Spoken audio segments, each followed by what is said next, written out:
Tonight on To The Point, the Republican National Convention underway. What was just said about crime. We'll take you there live. Following Trump's attempted assassination, tonight local lawmakers reflect on threats they've received. I mean, we all get death threats, we all get threats of violence and so forth. The message they want all of us to hear.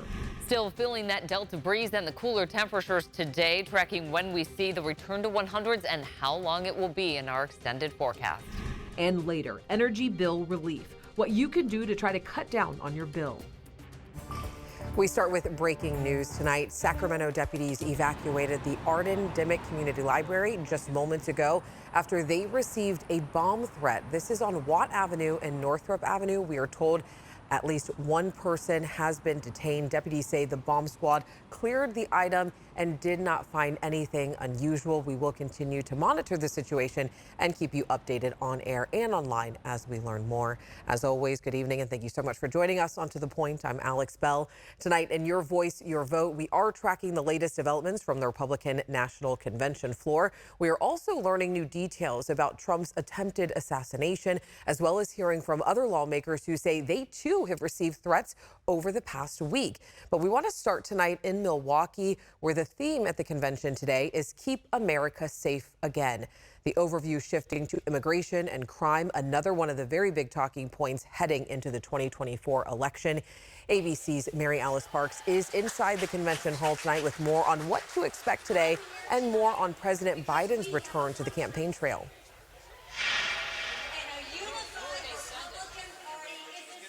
Yeah, Alex, hi. Nikki Haley is actually on stage right behind me as we come on the air. You're right, the theme of the night tonight is Make America Safe Again. You've seen delegates holding up signs that say Back the Blue. And this crowd, I got to tell you, went absolutely wild, of course, when former President Donald Trump entered the convention hall again. He was followed right behind him with his new running mate, Senator J.D. Vance, that Ohio senator, of course, this crowd loves. They think he is completely in line with that mega movement. Cheers as former President Donald Trump made a dramatic entrance to his party's convention in Milwaukee, ear bandaged, wounded from that assassination attempt. Trump's newly minted running mate, Ohio Senator J.D. Vance, returning to the Pfizer Forum this afternoon. Vance had in 2016 called Trump dangerous and unfit, but in the Senate now, a fierce defender of the former president. This year, telling our George Stephanopoulos, had he been the vice president, he would not have certified the 2020 election results, despite Joe Biden's clear win. He would have let Congress decide. If I had been vice president, I would have told the states like Pennsylvania, Georgia, and so many others that we needed to have multiple slates of electors, and I think the U.S. Congress should have fought over it from there. The first night of the convention, an appeal to Democrats' base. Teamsters President Sean O'Brien addressing Republicans, the first boss from the powerful union to do so. Today, the Teamsters are here to say we are not beholden to anyone or any party. Democrats pushing back. The head of the AFL-CIO in Milwaukee, alongside Democratic leaders, calling Biden the most pro-union president in history. Will my life be better when Trump lets my company force me to work overtime without overtime pay? President Biden back on the campaign trail in Nevada. We're told he will continue to draw sharp contrast with Trump, even as he urges the country to lower the political temperature and condemn political violence, saying it was a mistake for him to have told donors just days before the shooting, time to put Trump in a bullseye. It was a mistake to use the word. I didn't say crosshairs. I meant bullseye. I meant focus on him. Focus on what he's doing.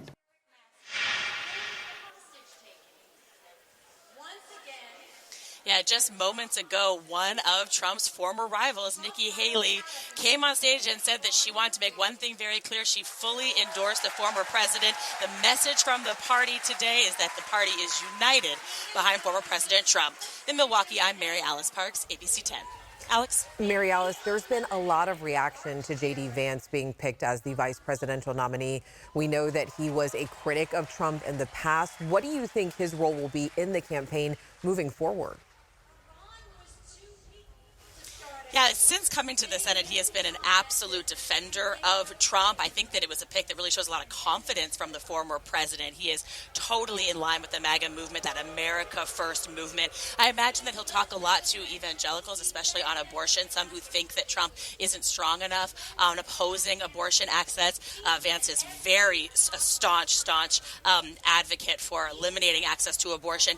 And look, he's also comes from Ohio. I imagine he'll be used in key battleground states like Pennsylvania and Michigan, there in that neck of the woods in that Rust Belt area, Alex. And we hear that Trump is changing his speech, and we know tomorrow night he won't just be talking to the RNC. He will be talking to all voters. What do you think his message will be?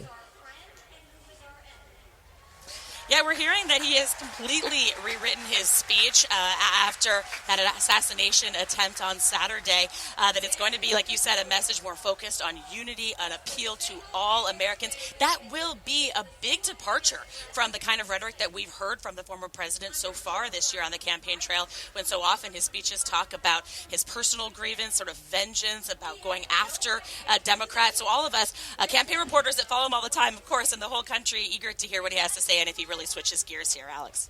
And quick question before we let you go. Is there any word on whether the former First Lady Melania Trump will make an appearance or speak at the conference? We are expecting to see her, but we don't know exactly when. It is interesting that we have had so many members of the family here. They've been sitting in the stands with the former president, but she has not been here yet. I don't know if she will actually deliver remarks. We don't have an update on that, but we are expecting to see her. Alex. All right, Mary Alice, thank you so much for joining us. And ABC News' coverage from the convention, it does not end here. Make sure you tune in between 7 p.m. and 8 p.m. because we are going to bring you more and more coverage right here after To the Point. Don't miss the Republican National Convention, Your Voice, Your Vote, from 7 p.m. to 8 p.m., airing tonight through Thursday. And tonight, we're also learning more about the attempted assassination on former President Donald Trump. FBI investigators say while they have conducted hundreds of interviews and scoured his social media and phone, a motive remains unclear. FBI and Homeland Security investigators say on the day of the rally, 20-year-old Thomas Matthew Crooks purchased 50 rounds of ammunition from a gun shop in Bethel Park, Pennsylvania. Law enforcement sources say that Crooks told his father that he was going to the shooting range, and that's when his father allegedly gave him the rifle used in the attack that killed one man and hurt two others. Now, the Secret Service director sitting down with ABC today, calling the shooting unacceptable. The buck stops with me. I am the director of the Secret Service, and I need to make sure that we are performing a review and that we are giving resources to our personnel as necessary. She says the Secret Service was responsible for the inner perimeter of the rally where Trump was, but local police were responsible for the outer perimeter where the gunman was located. She is scheduled to testify before the House Oversight Committee on Monday. And new today, 2 congressmen have announced plans to introduce a bill to enhance Secret Service protection for the top 3 presidential candidates. And it comes as our local lawmakers are reflecting on the threats that they have received while being in office. Some of those threats came as recent as last week. ABC 10's Jeannie Nguyen found out these threats are not isolated to one party.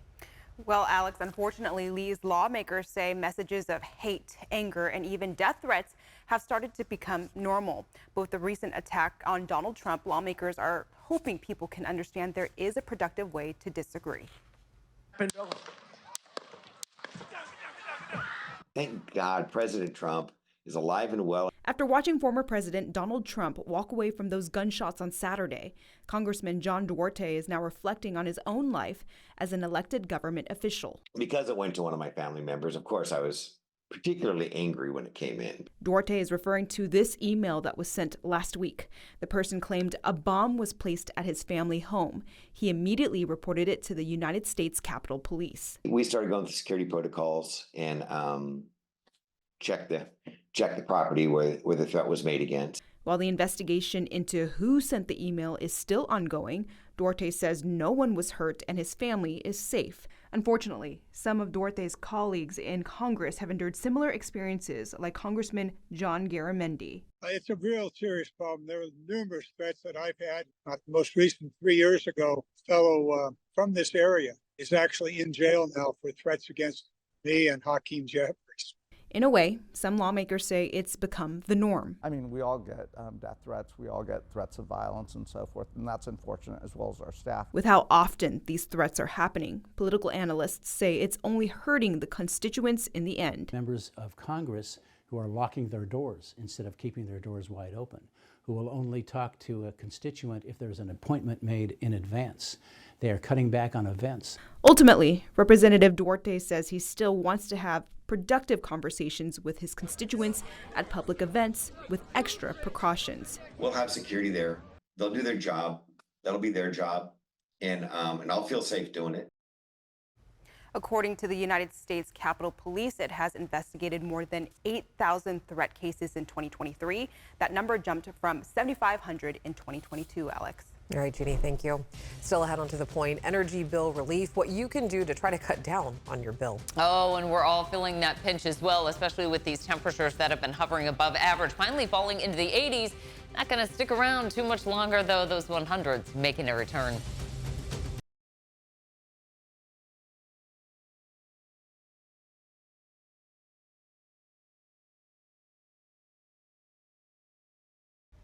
Well, in my book, it was another beautiful day. I got to open up the windows, turn off my AC for a little bit, let that cool breeze come in the early morning. So nice. I know, we were able to get into our cars without sitting down and going, oh! Burning your legs. Wow, ow, that's hot. All right, temperatures for today on the cooler side, courtesy of a little low pressure system and complete weather pattern change that has brought back the onshore flow. As far as the showers and thunderstorms confined to the northeast corner of California, so really nice little low pressure system giving instability to the northern part of the state, but also, again, bringing in that nice onshore flow and keeping those temperatures down. Winds are still 15 to 25 miles per hour, pulling in that cooler Pacific air.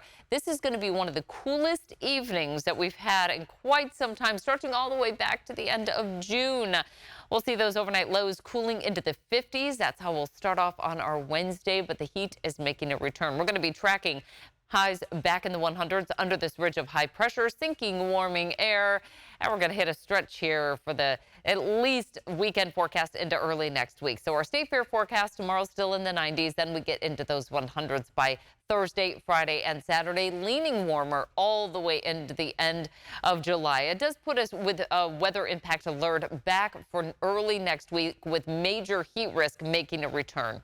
Highs near 80 tomorrow for the Sierra with 80s and 90s for the foothills. Across the coast, we're still looking at a mix of sun and clouds and highs near 70, 90s inland. So we're starting to see those temperatures kind of tick their way up here. 90s widespread throughout the valley, but again, a nice, cool, crisp morning low in the 50s.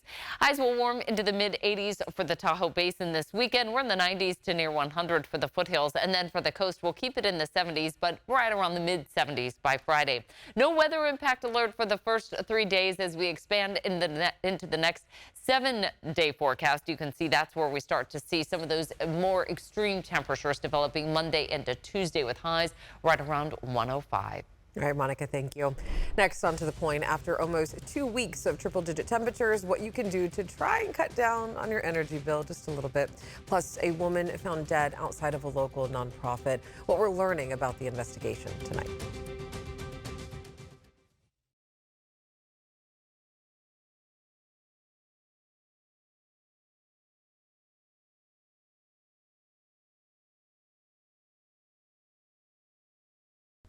Welcome back. After almost 2 weeks of triple-digit temperatures, we are all bracing for our electricity bills. I know I'm avoiding looking at my email so I don't have to see how much I owe.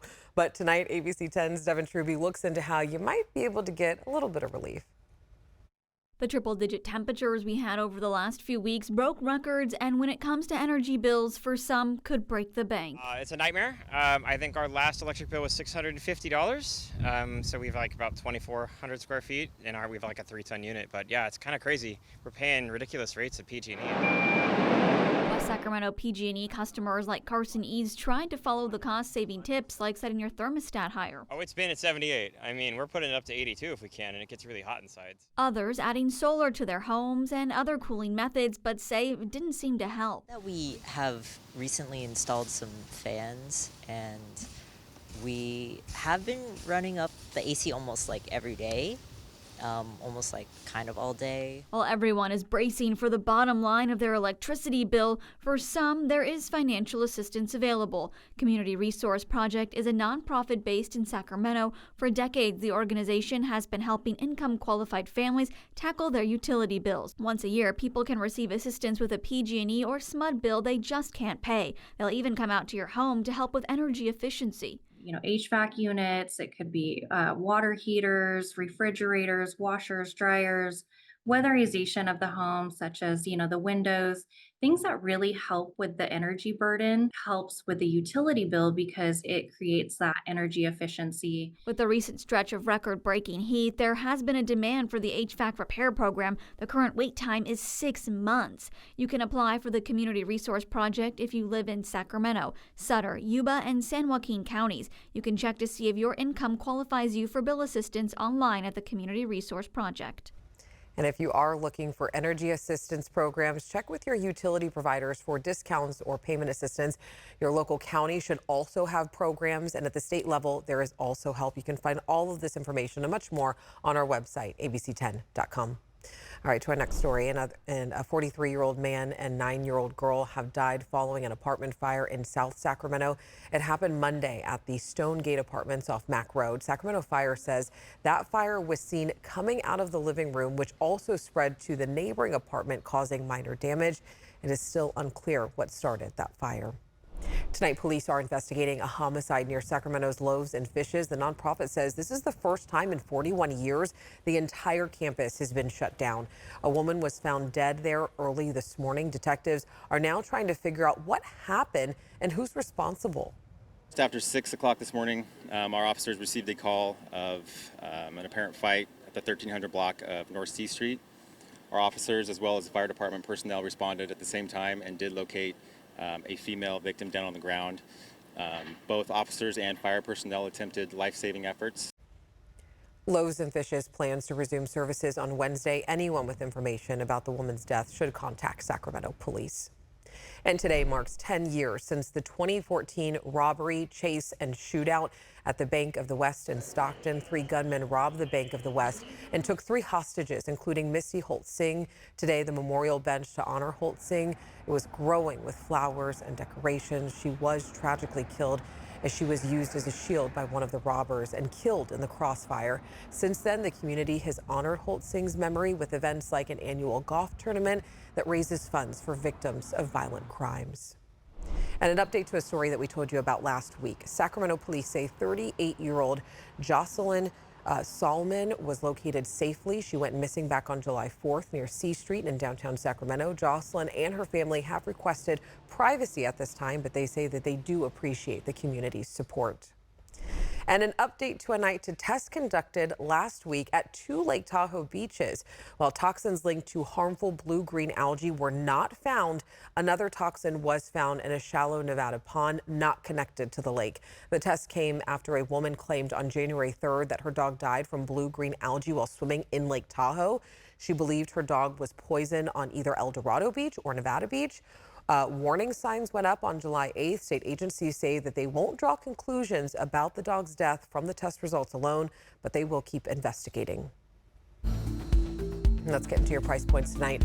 Rite Aid says that some customers' personal data was compromised in a breach, and it comes as the company is dealing with bankruptcy proceedings and the closure of hundreds of stores across the country. They say that the breach happened back on June 6th when a person impersonated an employee to get login credentials. They later learned that the third-party access data associated with purchasing some retail products. The data includes some purchasers' name, addresses, birth dates, and government-issued IDs.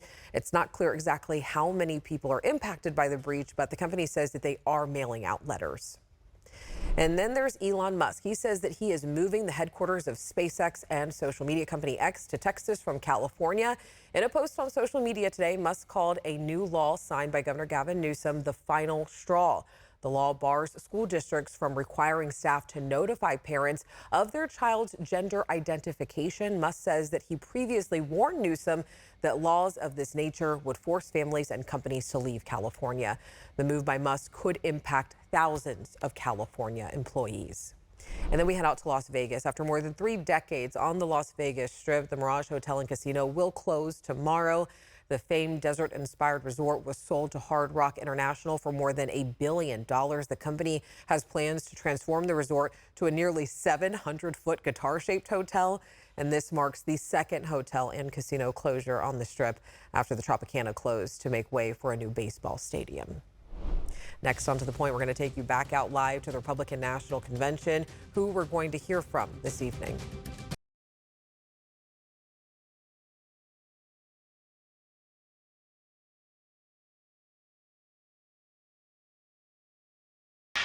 All right, before we go tonight, here's another live look in Milwaukee of the Republican National Convention as speakers are taking the floor.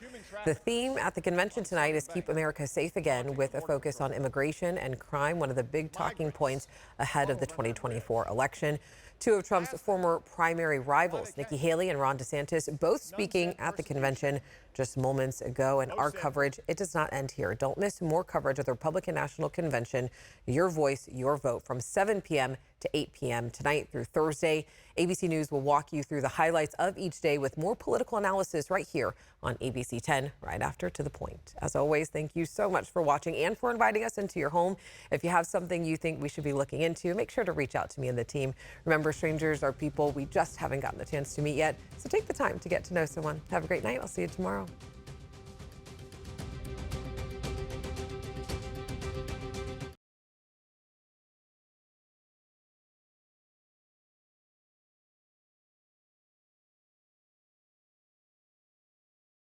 Hey, it's Alex. I just wanted to say thank you so much for watching. The To The Point team and I love hearing from you, and I hope that you'll stay in touch. And don't forget, you can always email me and the team at tothepoint@abc10.com, or you can even send us a text message at 916-321-3310.